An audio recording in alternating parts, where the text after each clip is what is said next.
Welcome to episode number 4 of the Leading with Empathy podcast. Today, we're going to be exploring a pretty common challenge for many leaders. You're leading your team, you're working through a project or a change or a new strategy. You're trying to rally your team around this objective that you're driving forward with, and suddenly cracks start to appear. You get people performing in certain ways or doing things that aren't aligned with what you're trying to achieve. This is a pretty common situation many leaders find themselves in. And one of the analogies or the phrases that's commonly used in this sort of situation is for people to say we need to get others on the bus. Have you heard this before? We need to get people on the bus. Now, this was an idea or an analogy that was popularized by Jim Collins in Good to Great. He goes into having the right people in the right seats, and there's a whole bunch of things he talks about around this analogy. Now, I must say, Jim Collins, I love your work. I love it. Good to Great's a brilliant book. You're a smart person. I love your work. It is very inspiring. I've taken a lot away from it. But as an analogy, getting people on the bus, I think, is a terrible way of thinking about it. There's a few reasons why I think this is the case, and let me explain. As I said, I like the analogy, but the thing is, when you get people on a bus, what do they become? They become passengers. And in my experience in working with teams, we don't need more passengers. We need more active, we need more proactive participants in our organizations. We need people who are striving, not just sitting down and doing what they're told. And too often, when I hear organizations and leaders talk about getting on the bus, it's this ultimatum. Have you heard it like that before? It's an ultimatum. You're either on or you're off. Get in or get out. And too often that this ultimatum style of approach is quite grating for people. It is one that can cause a sense of unfairness, it can cause a lack of inspiration, a lack of purpose, and often people become passengers. I mean, the other reason it's not a good analogy is because buses don't need lots of people on them to go well. You think of it from an engineering perspective, more people makes a bus slower. Anyway, I want to give you a different analogy to think about this idea of rallying your people and driving towards an objective. And I think analogies are important because analogies, like frameworks and tools that I try and share lots of with my audiences all the time, are ways in which we take complex situations and put structures around them that our brains can think of easily and readily pull forward so that we can navigate through this complexity.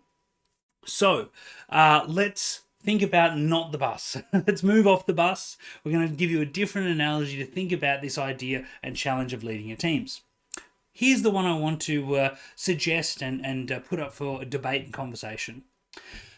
Instead of getting people on the bus, I want you to imagine, as the leader, you're lost in the woods. You and your team are lost in the woods. Now, you're all tied together with ropes. You've got ropes that are connecting you all. So you're all in this together, you're all connected. And as the leader, it's your job to lead us to safety. Now, let's be really clear. You don't necessarily know where safety is. You don't know which direction is the right direction. We often don't in our world, do we? But as a leader, you have to make an assessment, make a judgment, pick a direction, and then rally your team around moving in that direction. We can't spread out. We can't all go in different directions. We're all connected with these ropes, so we have to be in this together. And this first step, which is so critical, is about setting that direction for your team. What this might look like in your world would be having a really clear project plan with objectives. Maybe it's having a good strategy and strategic objectives that line up under that.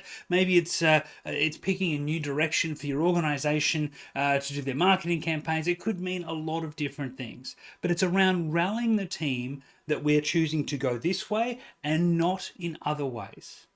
And being very clear, making sure everyone else is very clear on what that direction is. The second thing you need to do, though, is you also have to set expectations with your team on how we're going to get there. Your team need to be clear on how we're going to work together, how we're going to walk, who's going to send signals and messages to each other, how we're going to do that, how we treat each other. We can't have people running and others walking. We can't have all these different tempos in our way we're walking, right? In our analogy, we're all in this together. These ropes are holding us together, and we have to be clear on the expectations we hold of each other. And as a leader, this is one of your most critical roles, to set and uphold those expectations. So these two tasks are what I would describe as conviction to the cause and commitment to the team. We have conviction to the direction we're going in. We have clarity around where we're heading, and we are all in this together. We are all in on moving in this direction. As a leader in our analogy, we're all in the woods. You've decided we're going to head north, and you've rallied your team around and said, team, it's north, let's go, we're all heading north. The second element is commitment to the team. Everyone in the team realizes that we're in this together. We don't need rock stars running off the front. We can't have people pulling in different directions and different speeds. We're all in this together. We are all committed to the team's success. We don't survive unless we all survive. We're in this together. And these two components are two of the most critical components we need. While there are lots of other things you'll put together around project plans and meeting rhythms and all those things, having good conviction and clarity on the cause and a sense of commitment in your team are really vital. And if you're thinking about that commitment to the team and you want to dive into that more, jump back and watch one of the previous episodes. I think it was episode 2 on high performance culture. This is where you can think about what are the components to develop that culture. And while we do this well, when we do this, troubles can still emerge. Troubles always emerge. Always we will find that challenges will pop up. And sometimes those challenges arrive in the shape of people.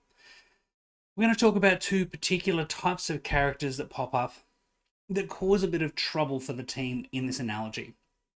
The first we call pirates, and the second we'll explore are passengers.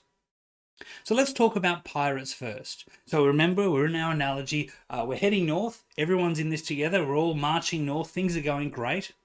And what a pirate does is a pirate starts pulling in a different direction. We're all heading north. Things are going great. The pirate thinks, I reckon it's west. They start walking west. And what happens? Well, immediately there's tension on the ropes, isn't there? And who feels it? Well, everyone. Everyone feels this little bit of tension, this pulling on the ropes. Now, what some leaders will do when there's this bit of tension, when someone starts pulling in a different direction, is they'll sort of ignore it. Don't worry about it. That's just Bill. He's just pulling a bit. Don't worry, we'll make it all work. Just be a little bit careful. Because obviously the tension is pulling your team off course, but more importantly, pirates are often very good at recruitment, aren't they? We all like to be followed, we all like to talk to others, we all like to share our beliefs and thoughts, and often a pirate will start to tell other people, this north business, it's rubbish. I think we should be going west. And they'll start to have more conversations, and suddenly you'll have maybe a couple of people pulling west, and maybe half the team pulling west, and then the real troubles begin. And I would hazard a guess that you have worked in an organization where certain divisions, certain teams, certain areas, certain people are pulling in different directions, often in very opposite directions. The tension that it causes and the drag that it has on performance can be absolutely critical. It can be terminal for an organization. So we need to address the tension when it arises. That is the critical thing within this model that I want you to think of.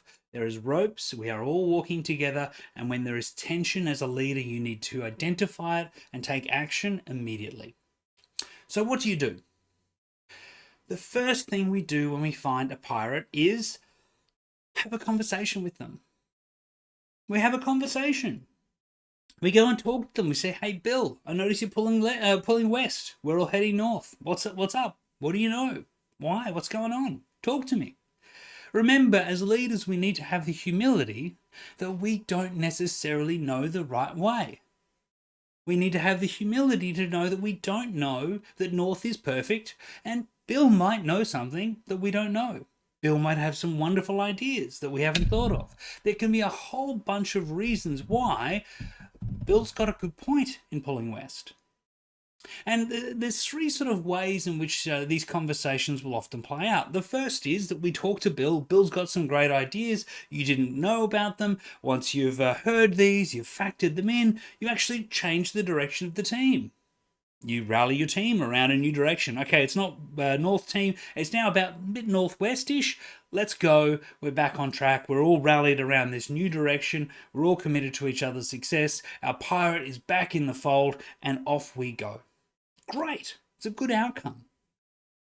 The second possibility is you talk to your pirate, and in the conversation, you realize that there's some things that they believe, or they thought, or they had ideas around that you don't think are right and that aren't valid.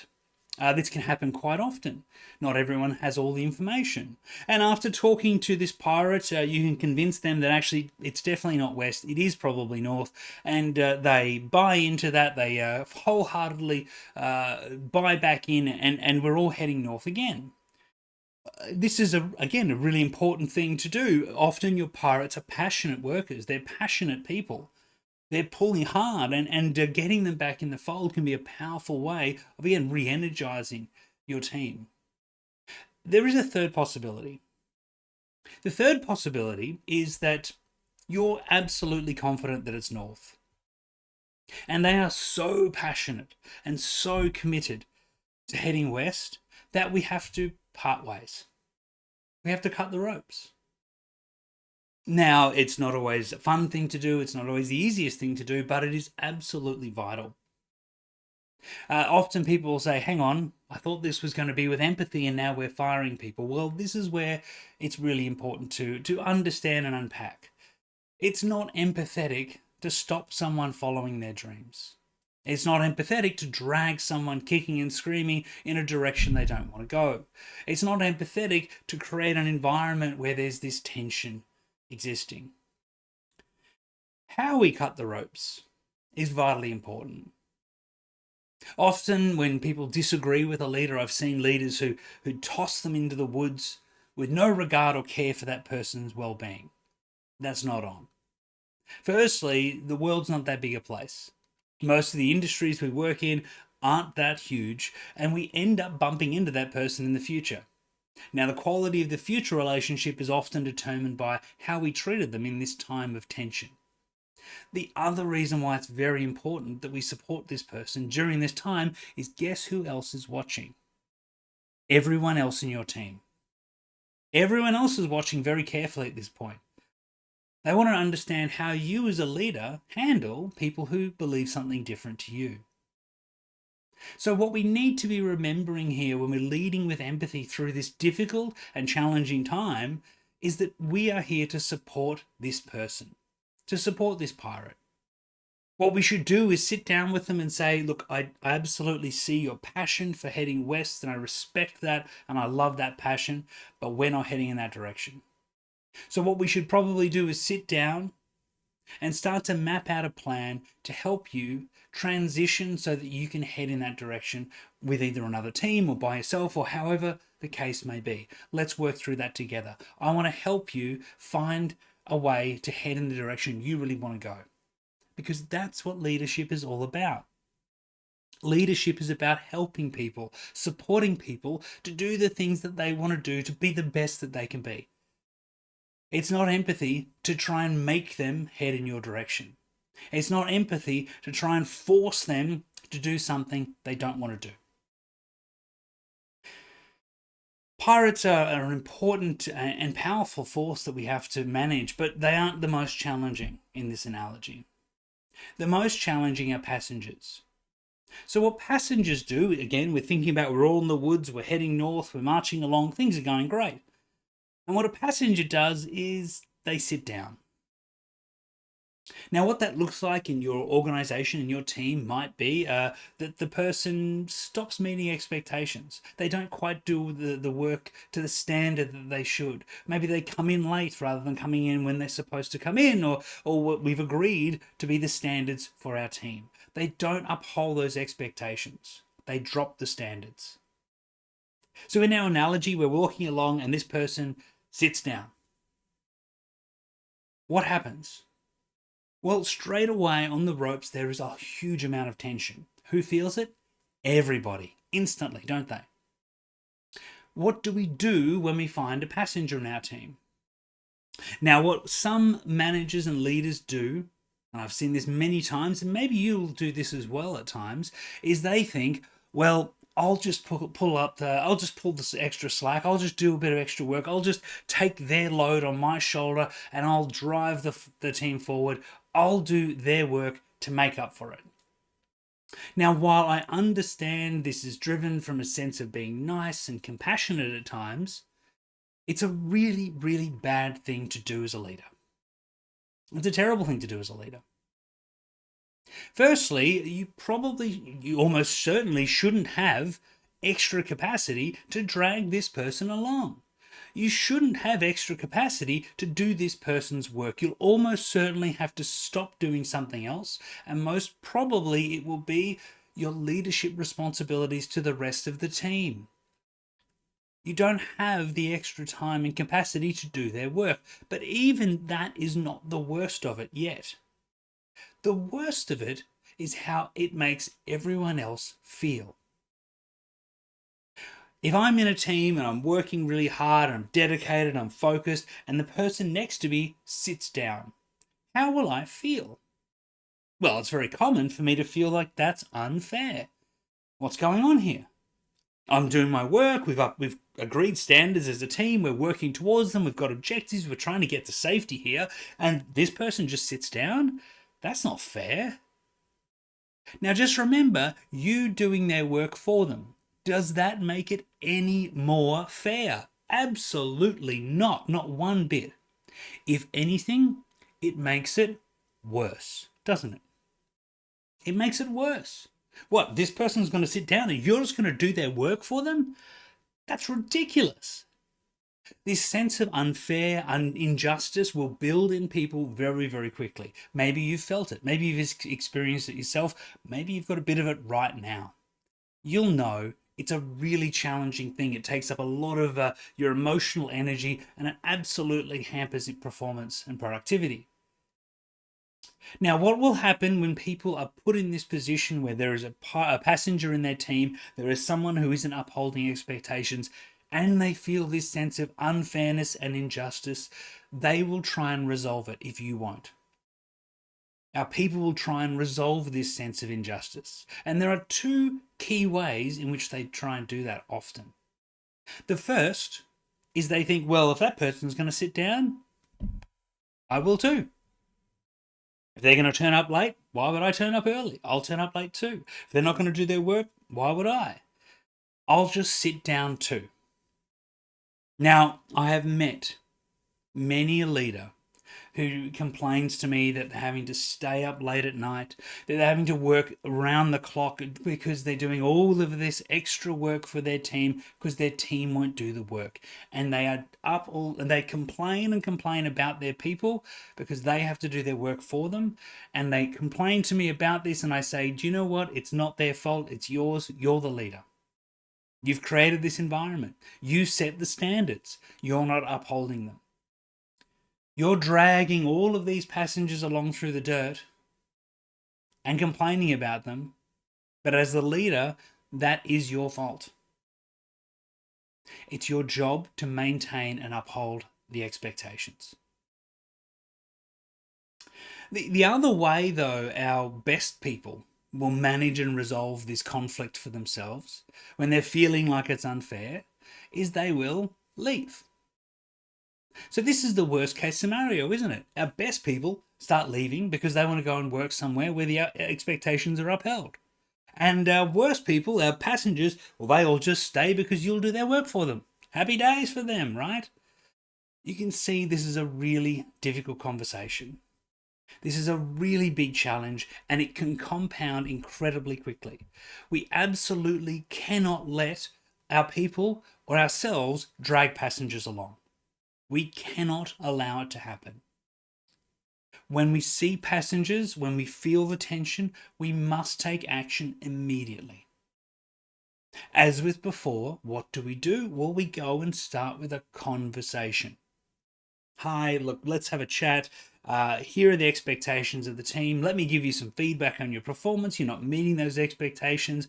If you don't haven't watched the episode 1 on feedback, please go back and see how to have those conversations effectively. But we need to have those conversations immediately. Now, sometimes it will be a misalignment or a misunderstanding of those expectations. Fantastic. We need to reiterate and reinforce the expectations of the team and the commitments we're all making to each other, and we need to give that person an opportunity to stand back up and rejoin our team marching north in alignment. Sometimes it will be a lack of skills or capability. And again, we should be sitting with this person and mapping out what are those capability gaps, what can we do to potentially close those or make a change to those to enable the person to, again, stop being a passenger, to get back up and get back in the fold. Sometimes they won't want to. They won't want to meet the expectations of your team. They don't want to be there anymore. And one of the most powerful questions we can ask a passenger in our team is a simple one of, do you really love working here? Does it light you up? In my experience, almost zero passengers will say yes. Most of them will say, well, not really, it's just a job. And at that point, you can say, okay, I understand that. What do you love? What are you passionate about? What does light you up? And how can we build you a pathway to be there? Because we can't accept passengers in our team. Now, at this point, we step into the worlds of performance management processes and how do we fire people, and there's a whole range of things we could talk about in there, and we'll do this in a future episode.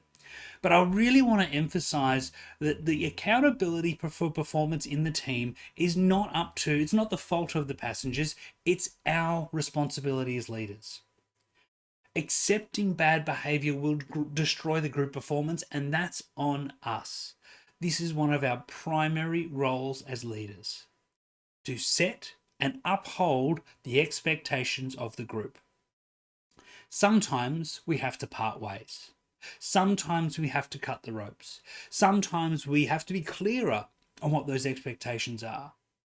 We have to be constantly reinforcing this is the direction and this is how we work around here. These are our standards.